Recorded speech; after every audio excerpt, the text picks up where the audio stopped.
With specialties in sales, product development, startups, fundraising, and as he puts it, quote unquote, doing whatever it takes, great line, Matthew Bellows is my next guest.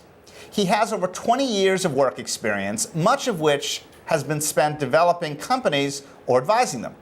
He's the founder and CEO of Yesware, which finds out who opens your emails and clicks on your links. It's new, unique technology meant to provide real-time feedback for salespeople. Matthew, welcome to the Language of Business. Thanks, Greg. I think your products are terrific, but do you ever get any pushback from people concerned their email reading habits and click-through history are analyzed? It's very rare. We have about 200,000 customers, so given that size, we have very few complaints, but we take them all very seriously. We take security and privacy issues to the heart of the company. Can anybody ever shut this off? Yeah, receivers have control over whether or not they receive these emails and whether or not they receive the tracking portion of them. And how long does it take for a salesperson to install this and turn it on? It takes about 15 seconds. You can do it yourself at yesware.com. Excellent. And how is Yesware different from traditional CRM systems like Salesforce? Yesware integrates in with Gmail and actually helps a salesperson do their job better. So we try to help salespeople make more money and close more deals. Traditional CRM systems are much more for the management to see what's going on in the systems. We take the approach of helping the salesperson and aggregating their data back into the CRM. And I assume that you can piggyback onto Gmail even if you have a proprietary or private email account. Yes, exactly. Yeah. Gmail or Google Apps accounts. So the idea being that it would be seamless to whoever is reading those emails in terms of sending out a sales flyer or something of that ilk. Yeah, so the emails that Yesware helps you with come from your account, from your business account or your personal account. Generally your company account that's hosted by Google or uses Outlook 2013. So the idea being that if you were announcing version number 2 of a new software product, you would send that out to 500 of your potential customers, and you could very quickly find out how many of them open the email, how many of them want to click through the attachments or stuff like that, right? So that's a traditional marketing email service that lots of companies, HubSpot and Constant Contact in the area, and also lots of other marketing services provide. We focus much more on the one-to-one communication between the salesperson and the prospect, or the salesperson and the customer. We're less concerned with big email blasts and much more focused on the one-to-one relationship. So, and what would be an example of the one-to-one relationship? So let's say your company sends out a proposal, an announcement of a new feature. Right. Then you, the salesperson, get the email back.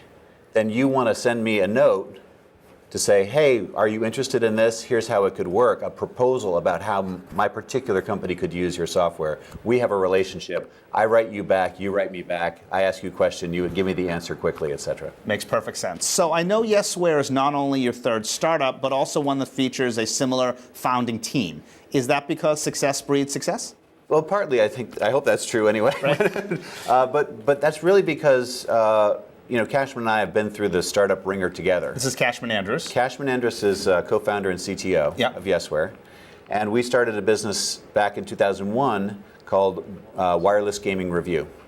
And we sold that business to CNET in 2004. So having been through that bootstrap, get going, hire people, sell a company together, we kind of knew we could trust each other to do another one. But I guess that begs the question, should you be introducing new blood into the founding team so that having too much familiarity is not potentially jading you?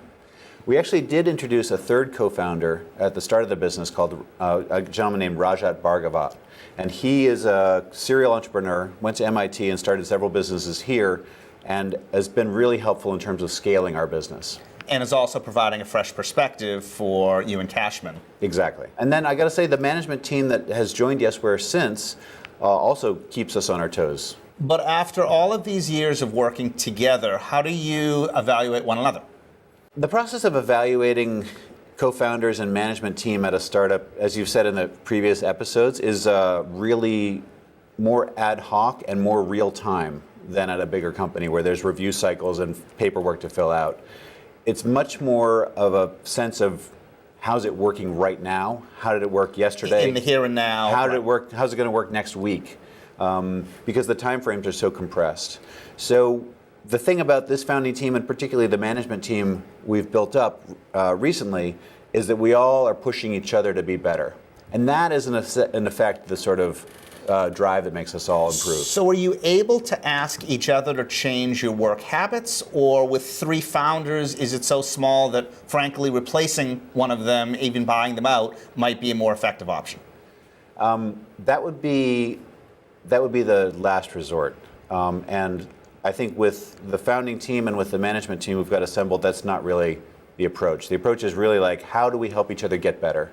So we're just starting a formal 360-degree review process where we use outside software to gather feedback about each other. And we're always trying to encourage each other to be better, as opposed to sort of slot people in and out. But if it's 360 degrees, who's above you? Your board? Yeah, I have board members, customers, and advisors sort of from the outside of the company, and then executives and individual contributors who are reviewing me from below. You're watching The Language of Business. I'm Greg Stoller, and we're talking with Matthew Bellows, who is a serial entrepreneur and one with a similar founding team. So let's transition to personnel in the lower level functions. How does the evaluation process work for them? Is it still ad hoc, to borrow a phrase from you, or is it more institutionalized? We're only 25 people, and at the end of last year we were 18. Right. So we're small, growing quickly. There actually are very few lower levels. In fact, I would say It's a pretty flat organization. we're all structure, one right? team. Yeah. 25 trying to get this done. And so at the moment, we don't need organizational structure particularly or formal review processes. I'm just starting the 360-degree review process just to experiment on myself. See how it works. Right. But for everyone on the team, it's really, are you doing your work? Is it happening? And does everyone else feel like you're contributing as much as you can? And we have a very loose oversight. So for example, we have no vacation policy. Our vacation policy is take as many days as you need. And the flip side of that is that the team is figuring out, is this person contributing their weight or not? Right, and are they overdoing it? Are they abusing the privilege? Yes. Or are they following the And we startup line, as opposed to the company line? Yeah, Right. exactly. And we do fire people. So when things aren't working out, we definitely let people go. But it's much more of a group process. So in both good times and bad, how much do you communicate to the entire 18 or now 25 people, frankly, what's happening in the company? I am as open as I can possibly be about what's going on in the company. I mean, So if you're worried about funding not coming through in round X, subsequent round X, or you got a particularly good piece of feedback or bad piece of feedback about the latest iteration of the software, you're basically an open book? I basically share all of that stuff. People figure it out anyway, and I really hope that everybody knows what's going on, which reduces all kinds of internal Strife, gossip, resentment, confusion. And so by being as open as I can about how the board meeting went yesterday, how the customer meeting went, what the advisor said to me yesterday, then that encourages everyone else to be open, so there's much better sharing of information. I sincerely wish you guys the best of luck. Thanks, Greg. Matthew Bellows. In this episode, we looked at the different approaches to assembling, retaining, and evaluating a company's personnel, both at the startup and also at the established company level.